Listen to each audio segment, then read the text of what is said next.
নমস্কার বন্ধুরা, আজ 21শে অক্টোবর 2021 আর এখন সময় ভোর 4:45।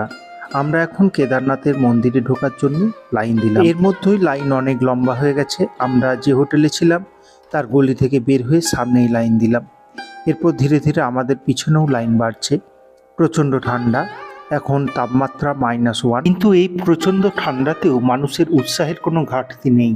আর পরিচ্ছন্ন আকাশ, সেখান থেকে চাঁদের আলো এসে বরফাবৃত পর্বতে পড়ছে। এক সুন্দর দৃশ্যের সাক্ষী হচ্ছি আমরা। এখন সকাল 5:43। আমরা এখন মন্দিরের সামনে দাঁড়িয়ে রয়েছি। আমাদের লাইনে দাঁড়িয়ে থাকা প্রায় 1 ঘন্টা হয়ে গেল। আমরা এই মন্দিরের বাইরে যে দোকান রয়েছে সেখানে পূজা সামগ্রী কিনে নিয়েছি এবং এই সমস্ত নিয়ে আমরা ভেতরে যাব। ভেতরে ফটোগ্রাফি বা ভিডিওগ্রাফি অ্যালাউড নয়, তাই আমরা আপনাদের ভেতরের ফটো বা ভিডিও দেখাতে পারবো না। মন্দির থেকে বের হয়ে আবার আপনাদের সঙ্গে আমার দেখা হবে। এখন সময় সকাল 6:15। আমরা এইমাত্র মন্দির থেকে বের হলাম। আমাদের খুব সুন্দরভাবে পূজা ও দর্শন সম্পন্ন হলো। ভেতরে আমরা খুব সুন্দরভাবে কেদারনাথকে স্পর্শ করে পূজা করলাম। এই কেদারনাথ হলেন দ্বাদশ জ্যোতির্লিঙ্গের অন্যতম। এছাড়াও তিনি পঞ্চকেদারের এক কেদার। অন্য 4 কেদার হলেন তুঙ্গনাথ, রুদ্রনাথ, মদমহেশ্বর ও কল্পেশ্বর। আজ খুব সুন্দর একটা সকাল, আমাদের জীবনে চিরস্মরণীয় হয়ে থাকা একটা সকাল। আর পিছনে দেখতে পাচ্ছি বরফাবৃত কেদারনাথ আর কেদারদম শৃঙ্গ, যা অরুণ আভায় আলোকিত।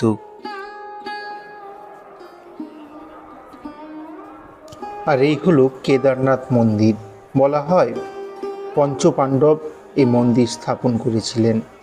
তৎপরবর্তীকালে আদি শঙ্করাচার্যকে এই মন্দিরের স্থাপত্যিতা হিসাবে বলা হয়।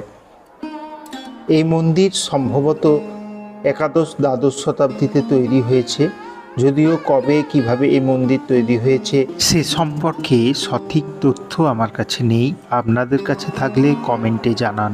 এই মন্দিরটি উত্তর ভারতীয় নাগরশৈলীর গাড়োয়ার ঢঙে নির্মিত। এই মন্দির বড় বড় পাথর দিয়ে তৈরি হয়েছে, যা অতি মজবুত। বন্যা, ভূমিকম্প বা দীর্ঘদিন এটি বরফের নিচে ঢাকা থাকা সত্ত্বেও এর কোনো ক্ষতি হয়নি। এই মন্দিরের গর্ভগৃহে রয়েছেন কেদারেশ্বর মহাদেব।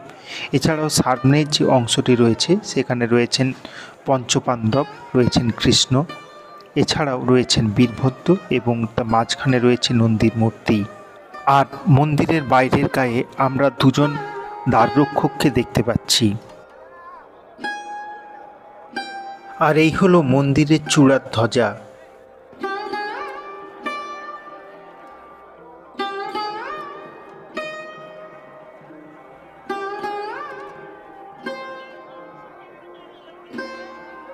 আর এই হলো মন্দিরের বাইরে অপেক্ষারত সুবৃহৎ নন্দী মূর্তি।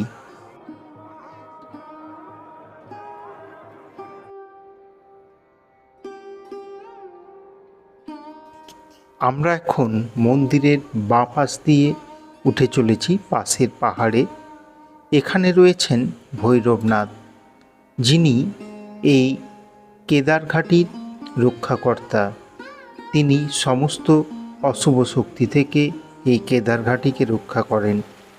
এছাড়াও শীতকালে যখন 6 মাস মন্দির বন্ধ থাকে, এই ভৈরবনাথ তার অতন্দ্র প্রহরায় এই জায়গাকে রক্ষা করে থাকেন।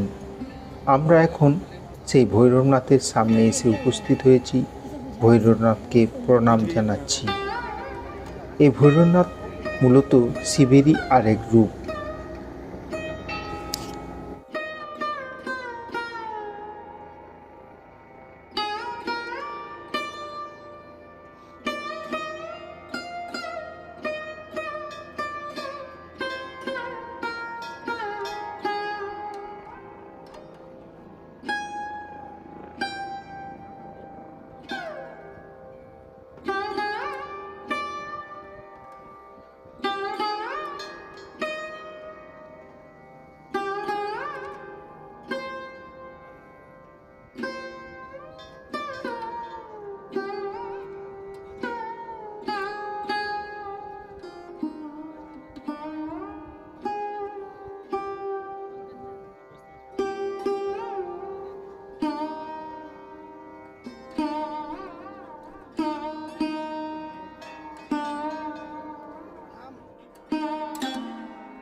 আর এখানে দাঁড়িয়ে আমরা কেদারঘাটিকে পাখির চোখে দেখে নিচ্ছি। আর ওই দূরে রয়েছে কেদারনাথ মন্দির, বয়ে আসছে মন্দাকিনী, আর নীল আকাশের নিচে কেদারনাথ আর কেদারডম শৃঙ্গ। এই দৃশ্য ছবির মতোই সুন্দর।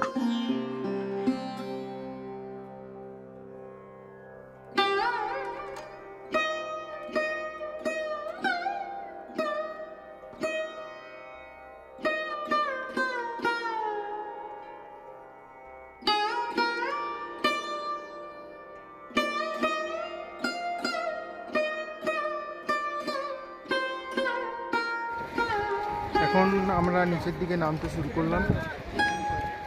আমরা হেঁটে হেঁটে চলেছি নিচের দিকে।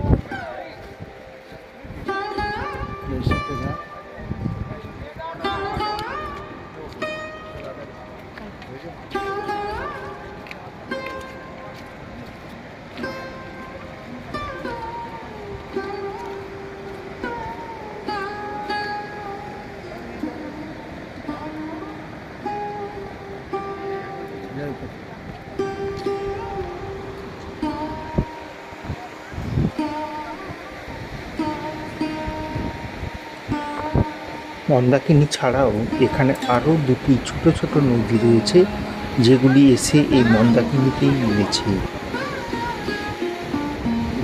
সামনে দুটো নদীর সঙ্গম দেখা যাচ্ছে।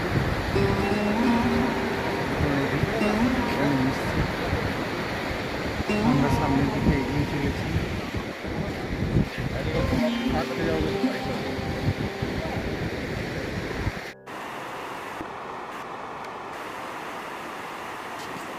আর এই বয়ে চলেছে মন্দাকিনী। কাল আমরা এই কেদারঘাটিতে এসে উপস্থিত হয়েছিলাম। এখানে রাত্রিবাস করলাম, সকালে পূজা দিলাম। এরপর আমরা ফিরে চলেছি গৌরীকুণ্ডের উদ্দেশ্যে। গৌরীকুণ্ড থেকে আবার গাড়ি ধরে যাব সোনপ্রয়াগ, সেখান থেকে সীতাপুরে আমাদের হোটেল রয়েছে। হোটেলে রাত্রিবাস করে কাল আমরা রওনা দেব। এবং আমাদের ডান পাশে আমরা দেখতে পাচ্ছি হেলিকপ্টার নামার জায়গা।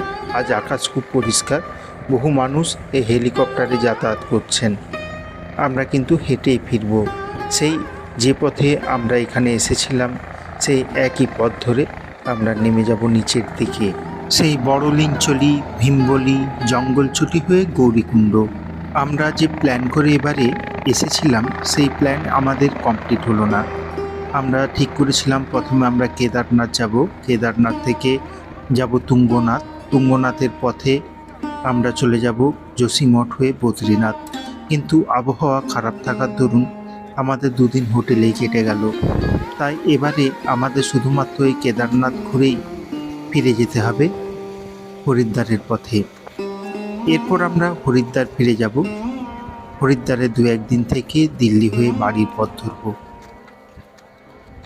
এই ভিডিও এ পর্যন্তই। আমার ভিডিও ভালো লাগলে বা এ ধরনের ভিডিও আরও দেখতে হলে এই চ্যানেল সাবস্ক্রাইব করে পাশে থাকুন। আবার আপনাদের সাথে দেখা হবে আগামী পর্বে। নমস্কার।